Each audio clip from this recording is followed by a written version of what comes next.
Discover the incredible true story of people who risked everything for peace.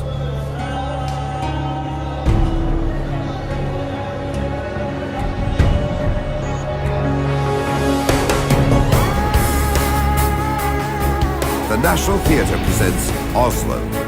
The acclaimed Broadway production opens in London this September. Oslo.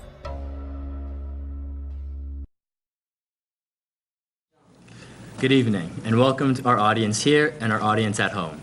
We are the 2017 Greenburgh Summer Interns, and today we are joined by a special guest who has written over 5 plays, including Blood and Gifts, Madagascar, and Oslo, which has been nominated for over 7 Tony Awards and won Best Play. Please join me in welcoming Mr. J.T. Rogers. Mr. Rogers, I would like to begin this interview off by asking about your youth. When did you get into theater? When I was about 9, my brother was put in acting classes because he was really shy, and I was very jealous, so I started acting classes. I started playing a musical instrument, and he was jealous, so he got to play an instrument, and he's a professional jazz musician, and I'm in the theater. So I always wanted to be an actor, and I was always, when I was 9 on, I was doing stuff. And growing up, did you ever think that you were going to be this award-winning playwright that you are today? I never thought I was going to be a playwright or a writer of any kind, but I always wanted to be an actor. My mom tells a story which I don't remember, so it could be true or I could have just erased it from my memory, that I asked when I was very young whether I should be a baseball player or a writer, and she said, well, I've seen your baseball playing, so you should be a writer. But I didn't. I always wanted to be an actor, and it wasn't until I was in college that I started, in acting school, that I started writing little short plays for my 18, 9-year-old classmates, that I started thinking, well, maybe I would want to do this instead. Thank you. So, even before then, did you find yourself enjoying writing essays or anything like that for school? Even anything other than Does plays? anyone really enjoy writing essays for school? Writing is one thing, but writing essays for school. I mean, most of the times I would be asked to write an essay, and you'd be like, I would be happy to write something for school, but why you ask me to write something that you already know the answer to, and this is just busy work? So no, I did not enjoy writing essays for school. I mean, I was okay at it, and sometimes I would write things on my own, but it wasn't really until I was 18 or 19 that I started just for fun. Somebody would pick up a guitar and play it for fun as opposed to official lessons, that I would start writing. Did your family support your interest in the arts? They did. Both of my parents. My parents were divorced when I was very young, and I would go back and forth between them from New York City and central Missouri, where my father lived and where I grew up mostly. But they were both really, really supportive. We were curious about where you traveled internationally, and which one would you deem your personal favorite? Well, travel for sort of vacation, or travel for research for doing? For research. That's a good question. My favorite place? Yeah. I would say, I wouldn't use the word favorite because it wasn't fun, but I would say the most powerful and fascinating place was, I went to Kigali, Rwanda in East Africa about 8 or 9 years ago, and I was interviewing people whose family had been murdered in the genocide there. And that was an incredibly intense, it's sometimes harrowing experience, but it was one of those moments you have in life where you think, well, there was my life up to that, fill in the blank, in this case up to that trip, and then there was my life after that trip. So it wasn't fun, but I met extraordinary people, and I had an extraordinary experience. Which of your plays was the most enjoyable to write, and which presented the most challenges? None of them are enjoyable to write. Having written a play is enjoyable. Writing a play is pretty painful most of the time, because most of the time you're sitting there thinking, this is terrible, no one is going to like this, I'm a bad person. But by the time you get through it, then you erase all that so you can forget that, and then you start again, forgetting how hard it was the last time. What was the second half of the question? Which play presented the most challenges in the writing process? Well, that's a hard question to answer because it's a good question, but they're all difficult in different ways, and that sounds like a bad school answer, I know, but it's true. Every play, if it's going to be a good play, it's really hard to write because there's something you have to teach yourself how to do better when you're writing it, and it has to be ambitious enough that you're a little intimidated to do it. So I'll just say, and things that might have been really hard when you were younger might be a little easier now, or sometimes vice versa. But in terms of, let's say, the last play I wrote, Oslo, one of the things that was really hard was how to condense an enormous amount of information in a way, especially in the first half of the play, in the first act, where you would be entertained watching it while also be learning a tremendous amount of information, so that when the second act starts, you're like, oh, I totally know what's going on now, and I realize how serious or how funny this is. So that was very difficult. Well, this concludes our first set of questions from the first round of interns. Thank you so much for chatting with us. So our next set is going to come up and talk to you a little bit more about Oslo. Okay. Thank you. Our next series of questions will focus on your award-winning play, Oslo. When you were writing Oslo, what impact were you hoping to make on your audience? And what lessons and morals did you want them to walk out with? No lessons in morals, because it's not my job to moralize, and it's not my job to teach you, because I don't think it's my job. And two, I think that whenever you get people together in a theater, anywhere, they're collectively so much smarter than you are as the writer, that it's like riding a tiger. All you can do is hang on. There's no fancy trick moves because you're just trying not to get eaten. So what I was trying to do was, I was so fascinated by the story of what really happened and then trying to create a fictionalized version, that the biggest struggle, I was simply focused on how do I convey how fascinating this is to me to other people in the hopes that they will find it fascinating too. Does that make sense? Yeah. What about the Israeli-Palestinian conflict inspired you to write about Oslo? Dude, we could spend 2 hours on that.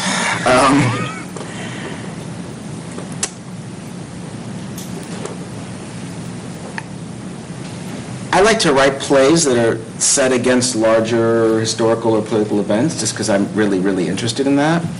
And so you always have certain events or experiences in the back of your head. You think, oh, one day I might write a play, not about that, but a personal story that's set against those events, because you can't write a play about Israel Palestine. It's like, how would you do that? And it wouldn't be very interesting. And then for years, it would be ticking in the back of my head, and I would think, it's such a controversial subject, especially in the New York area, in terms of it, especially in the States, that how could you do it in a way that people would actually listen to the play and not be angry before you even started? So I stumbled upon the fact that what was new information to me is these Norwegians, this young Norwegian couple, not much older than me, or younger than me now, had created this, at the time, crazy idea. So not only was the story really interesting, but I realized that I could write a play set against Israel Palestine, but I could come at it in a backdoor way so the audience would not immediately take sides or think I was trying to say this good or that bad, but would be a little off kilter and hopefully would find it interesting. What do you think made Oslo more popular than your other plays? How do you know it's more popular? The marcation of popularity is a funny thing in the theater. One is how much money it makes, because everything in our culture, and it's going to be tougher for you guys about this than it was for me growing up, everything is monetized, and everything is viewed as if it makes money, it's a value. If it doesn't make money, it's not a value, which is a ludicrous idea. But you're just going to have to struggle against that, as anyone in the arts has to struggle against that. So in that sense, the play was more popular because it was done in a larger theater with thousands and thousands of more people seeing it, which was incredible and very flattering. And then I think there was an issue of popularity, may not be the right word, but impact, because for a play to sort of ripple out further than most plays do in the larger conversation in the culture, often a lot of stars just have to line up that have nothing to do with you. So in this instance, the play is about people trying to find a way to find a common ground despite their fear or sometimes even hatred of each other. And that all of a sudden we find ourselves living in that in our own country right now. And so a lot of the response to this particular story has been, A, I think I did a good job writing it. I hope so. And two, which I can't take credit for, is people bringing their own fears or hopes about the political America of 2017 into the theater and having this charged experience. Are you optimistic about a future peace deal between Israel and Palestinians? Well,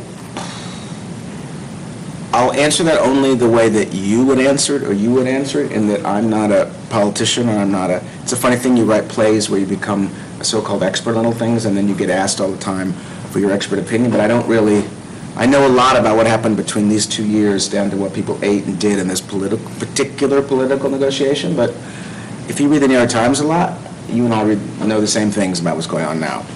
Having said that, in the long term, I'm optimistic because I'm a theater maker, and my whole life is about making things, and that just is inherently optimistic. I'm incredibly sad and pessimistic in the short term because of how difficult things are right now and how much blood has been shed, and I fear how much more blood will be shed. But in an odd way, my optimism is that there is no solution but to live with each other, and that could take 6 months, that could take 35 years, hypothetically. But I at least hope that will be the end result. In our research about you, we noted that Madagascar, Blood and Gifts, and Oslo are all considered historical pieces. What do you consider to be the most important message out of those three? No messages, again, only because if I could give you, if I could tell you what the message of a play is, then you wouldn't need to see the play, right? So I'm just trying to think of an honest answer to that. So I think that, what were the three plays again? Actually, I don't even know, because it's the same thing for all of them, actually, now that I think about it. They're all plays about people put under tremendously... The thing, I think a good play happens on the day when the person or the people in the play that their entire life is going to be different because of the decision they make on that day. And so they are plays in different locations. Some of them are serious, some of them are funny. Someone is the Madagascar is like a mystery play. Another one he mentions is a bit more like a thriller. But they're me being fascinated by what does it mean, who are you when you are forced to decide what the rest of your life is going to be like, because today is the day you have to decide those things. Okay. Well, thank you, and we're going to pass it on to the next group. Great. Okay, so our final series of questions will focus on your future. Now, we see that an upcoming project is Tokyo Vice. Can you tell us a little more about that, and what is your role in that production? I feel like I'm at the college board exam, and if I don't do well, I don't get to go to college. It's very stressful.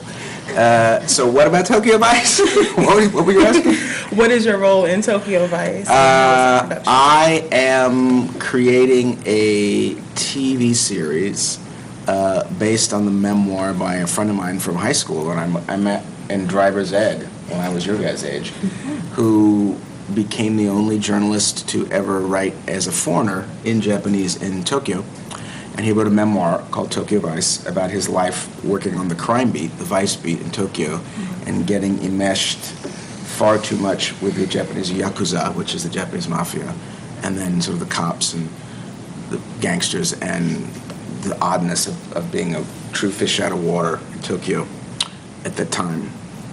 So I'm developing that, and I'm creating it, and then if we go to series, then that'll be my show.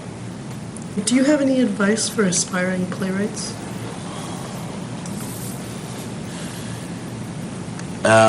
Yes, I'm just trying to condense that into something useful and short. Well, I think the best advice for playwrights, be they aspiring or mid-career, or whatever these crazy terms we've invented now for trying to put people and peg them in some kind of pecking order, is that the same advice that I was given when I was younger, and then I was having this conversation with a friend of mine who's very famous and considerably older than me yesterday, who's a playwright, is that if you want to be a playwright, you have to write plays. And what I mean by that is you need to practice. Being a writer is like being an athlete, a student athlete or an NFL athlete. You have to practice. You have to use your muscles. In this case, it's writing and your imagination, and that literally means that you just set aside 10 minutes a day to sit down, and even if you don't have an idea, to just write some dialogue between two people, and if you think it's terrible, don't let yourself finish, and then at the end of it, you can take out 2 lines that you liked, and tomorrow you can start with that. But the act of making work generates work.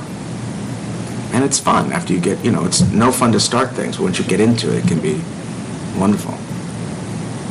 Do you have another play that you is currently in the works? I do. I'm writing a new play for Lincoln Center, which did Oslo. So I've got to write it, but I know what it's about. I just got to write it. So that's I'll be starting that soon, yeah. Could you give us some detail? No. Only because it's a funny thing. It goes a bit back to, actually it's a good segue back to your question. Talking about writing is not writing. So if you sit around talking about a play you want to write, or a novel you want to write, or an essay for your English class you want to write, you're not going to write it. Because you give away the energy by talking about it, which I've learned the hard way. So it's best to not talk about it so that you save that energy up and you actually do it. Are there any current issues that you think it would be interesting to write about? Everything is interesting to write about with the right person writing about it. And by right person, I mean, they're a good writer or even an okay writer. It doesn't really, in some ways it doesn't matter because who's your audience and who gets to decide if something is good or not. But if I get approached to write the commissions, would you be interested in writing a play about this? Would you be interested in writing a movie about this? And you learn over time, and it takes a long time, I think, to realize you should only write about the things that you are really excited about, scared by, confused by, can't stop thinking about.